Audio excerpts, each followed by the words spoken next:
In 1994, under a provision of the Texas Governmental Code called the Interlocal Agreement, 7 entities came together under the provisions of that act and created the GAATN, the Greater Austin Area Telecommunications Network. The Greater Austin Area Telecommunications Network consists of fire stations, schools, courthouses, government agencies, state agencies, universities, EMS stations, and parks.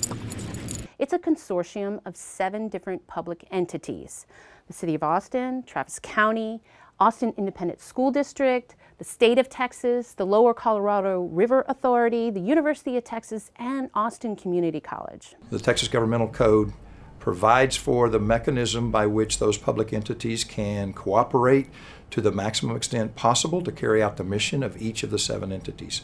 Typically, what you see out on the pole lines or in the underground conduits that are on the side of your roads or perhaps running through your utility easement in your backyard are cables that vary in different sizes, all the way from your 600 pair copper cable, about this size, down to your 750 coax cables or 500 coax cables that the cable companies commonly use.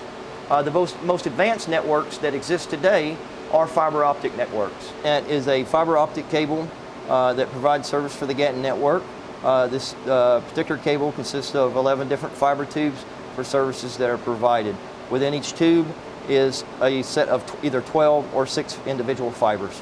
The network is made up of about 92 strands to 114 strands when it was built. The network was around 320 miles when it started. It has grown today to about 394 miles of fiber and over 540 sites. GAATN is built on a set of rings. Every ring is intended to provide the highest reliability because there's 2 ways to get to every site that connects to the GAATN network. When you think of connectivity between 2 buildings, you're typically thinking of cable and electronics that you're going to lease from a commercial provider, and it's expensive. 90 to 95% of that cost is actually with the cable. It's expensive to lay cable. It's expensive to rent the telephone poles. It's expensive to bury underneath roads and put in conduit. What we've done is we're sharing that cost of cable with 7 different public entities. One of the advantages of GAATN is the technical collaboration. As these new technologies come out, we're able to share them with each other. The University of Texas has enhanced all of the services that we provided over the network since it was first installed to today. We're actually providing services across the GAATN network that operate at 100 gigabits per second.